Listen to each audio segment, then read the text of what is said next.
Thanks for coming. Um, a couple things about the room we're in. This is our rehearsal room. Um, used to be a Montessori school, uh, and when the Montessori school moved out, we took it over for our rehearsal room. We are directly above the theater. The room has it's the perfect rehearsal room for our space because this room has the exact same dimensions as the theater, except for that little nook there which has the boy curtain on it. That's all ripped out downstairs, so it's just an open space where actors can get on stage. Other than that, this is exactly the same footprint as that room. So, a lot of times when you're rehearsing, uh, you end up saying to the actors, well, when we get into the space, you'll have more room there. We never have to do that because everything fits. This gray tape here that goes all the way around marks where downstairs the separation is between the audience and the stage. If we were downstairs right now, I'm in the first row of the audience. Right now, I'm on stage. Um, this black and red tape holds the carpet together.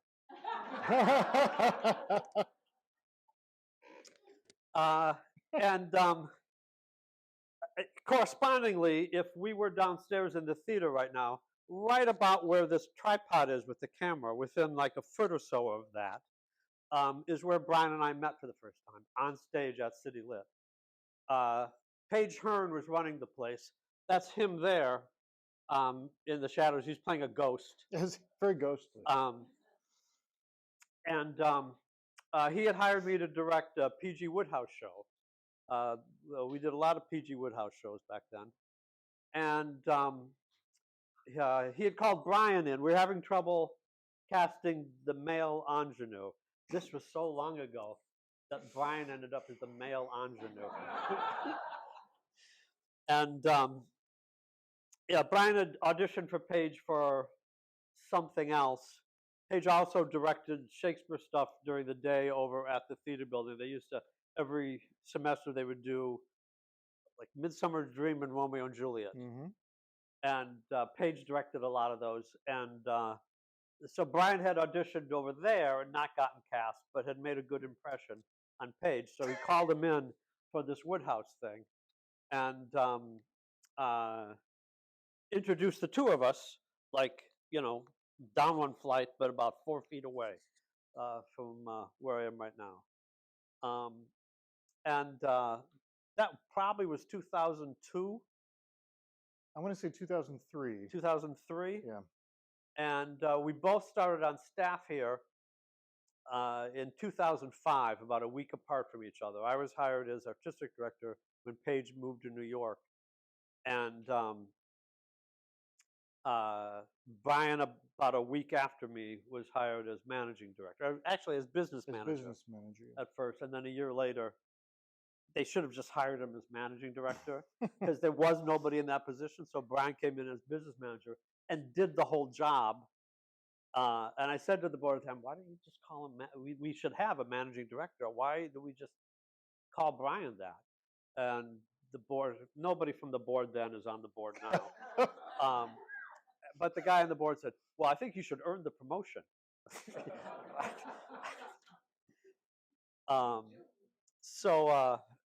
So anyway, so Brian and I go back together at City Lit to just about the same time. And I'm delighted to say that I'm retiring. Nothing about the job, you understand. I love the job, but I'm looking forward to being done. And the current board asked me, is there someone who would be a logical internal candidate?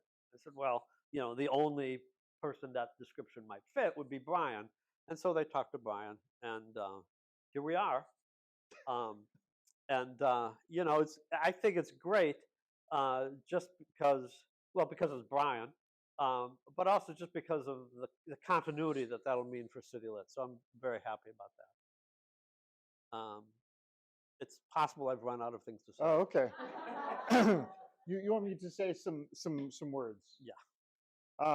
Well, first of all, I'm obviously thrilled to be here, not just to drink the hot chocolate, but also to to be taking over for Terry, and Terry in particular, because as he pointed out we've known each other for now over 20 years, which seems impossible that I've known anybody for 20 years. So that's impressive. Um, so Terry, yes, ended up directing me my first professional play. It's called The Play's the Thing. It was a P.G. Woodhouse adaptation of a French play. Ferenc Molnar play. Ferenc Molnar, yeah. Yeah. And then, yeah, I did a couple more shows at City Lit for Page, including The Rivals, the Sheridan play. Yeah. And which Page directed, yeah. and Dr. Knock. Dr. Knock, which was terrible. It was my it was my character's name was Young Drunk. Yeah. Yeah. I am now neither young nor drunk. Yeah. So that was running when Brian and I started on staff. And the first show that we produced together was just below there, Pigs Have Wings, another Woodhouse story. This room is quite remarkable because it has echoes of our past. And I mean, obviously, some of the more prominent features, like this Pegasus horse or whatever. Yeah, from that's a hippocampus. Hippocampus. It's the steed of the guy whose head is out in the hall. Not Poseidon, but Oceanus. That's him. Ocean. Oh, there he is. He's the river that circles the earth. This from when we did Prometheus Bound, and he comes in riding a hippocampus, which is a puppeteer thing where the puppeteer wore this. There's a helmet there. I don't know if you can see. And had a pipe that goes through here, and on the other end of the pipe was the head of Oceanus. And then there were two other puppeteers that just dealt with these streaming fabric things, so that as he came in, the fabrics did this, and it looked like the ocean, kind of. That was the idea. And much rehearsal was spent getting him to clear the beam. Yeah. Yeah. But yeah, there's a lot of stuff in here. Over there, that the Knight on His Steed is a City Lit show from the 90s called The King. That was before City Lit was located here in the building. And it's the show that plunged City Lit into a decade of debt. So we give it a place of honor. Over here, this thing that looks like a totem pole was Gidget's surfboard. I don't know, a bunch of stuff. Yeah. What? Oh yes, from 13 Days, our first president there, George. Oh yeah, the picture of George Washington was on the set for 13 days. There's these four ladies whose name I don't remember, but they're from a Woodhouse show that Page, I think, adapted and directed. Yep. And it's four aunts who they had made no real accommodation for until late in the rehearsal period. So under pressure to solve, they all come on at once and they all jabber, and it's a funny thing. And so they found a slab of Luan that was unused and painted it and put eyeballs in it, and somebody stood behind and operated them. Oh, they also had like mouths that open like this. And somebody, just as a puppeteer, just stayed behind and operated all this and did all the voices. And it was singled out in the Tribune Review as one of the highlights. And remains one of the highlights. Well, yeah. Yeah, so, I think what's great about this room and being in this room, besides giving you a sneak peek of our behind the scenes and history at City Lit, is that Terry and I both have had hands in so many of these shows, and yet there are also things that go back before us that that we continue to try to recognize and embrace the history of uh, whose city it is and what we are as an institution, and apply those things and those lessons and that creativity to what we continue to do here. And I've been very blessed, not just to, of course, work in the office down here, but um, I was in a number of shows and adapted or co-adapted some shows, and then the last four years, 5 years, something like that. I've also served as resident director Yeah. here. Um, and in the interim, I had a great opportunity to go out and worked at Raven Theater and Sideshow Theater, and also a little educational tech startup that was just a really great learning experience for me to go out there into the world and to learn new things. And now I can bring those things back home. And I really did feel when the board contacted me about the possibility of taking over, I wanted to make it work any way I could. It just has always felt like home here. I've done more shows here than anywhere else. That includes Promethean Theater, which I co-founded and was artistic director for a number of years. This was my first and my primary artistic home for my 20 years here in the city, and I couldn't be more thrilled to be taking over for Terry. Yeah. Well, do you want to say anything else? You want to ask questions? Well, certainly if people have questions or comments or death threats or whatever, feel free to speak up. Um, but I don't know. It's a chat. Yeah. We can continue to chat. Now, you're not ready to like announce plays or anything, right? Oh, you sly devil. No, I can't say that I am. I will say this. I will say that the first show of next year has already been chosen. As you may well remember, we are in the midst of a 3-year cycle of plays about the history of comic books. Mark Prott's trilogy called the Four Color Trilogy. The final one of those, The House of Ideas, which is about the relationship at Marvel between Stan Lee and Jack Kirby, will be directed by our very own Terry McCabe. Yeah, it was, the end of this season is the end of my time here as a staff member. But the comic book trilogy was set up a couple years ago, and I was already slated to direct the third one. So Brian is hiring me back as a guest artist to direct the third one, The House of Ideas. And then, frankly, I expect to be done. That's what he thinks. We'll see if Brian or anybody in town calls me up and says, we'd like to have you maybe direct a show, would you read this play? I'll say, sure, let me read the play. But, I freelanced around town for 17 years before I joined the staff here. And, I did fine at it. But most of your energy goes into getting the next gig. Mm-hmm. And I don't expect to devote any energy into getting the next gig. So if the phone rings, I'm happy to talk to people. I'm not going to do anything to try to make the phone ring, is I guess where I stand on that.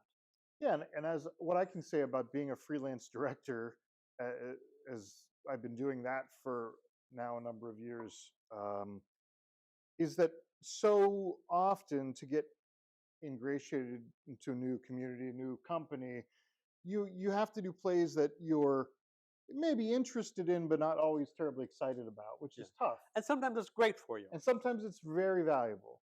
But it can also be frustrating. And as Terry will tell you, Terry has 2 rules, maybe 3, but 2 rules that we always live by that were on the wall of the office.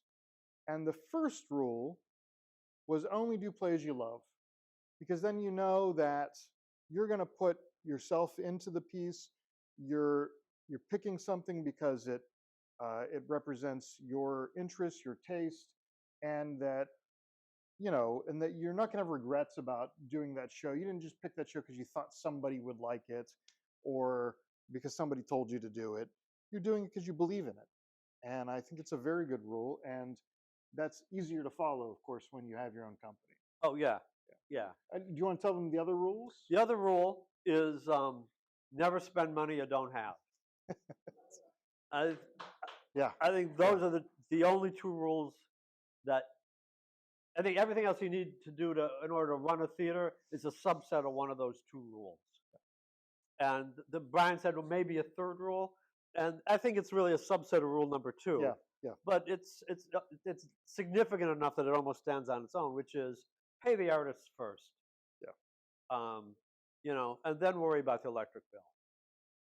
And yeah, exactly. And none of this would be possible without the blood, sweat, and tears of so many artists that have helped carry us through these 20 plus years. And those are some artists you see. You see the name of the director and some of the crew members. You see the actors on stage. You might see the stage manager. But you might have a props master. You might have an intimacy director. You might have a technical director who builds the sets. You might have a master electrician who hangs the lights and runs the cabling. You shouldn't have a dramaturg, though. That's a controversy for a future. Yeah. Anyway, all of those things go into making a successful show, and the best way to ensure that you can continue to do that as a company is to take care of those artists and to make sure that, above all, that the appreciation for the work that you can't pay them a fair wage for, so to speak, would be. Well, you can't pay them a living wage. You can't pay them a living as long wage. as you're paying them what you can pay them, yeah, and you're being straightforward about it, that's fair. Yeah. You can't pay them what you think they're worth. Right. You could.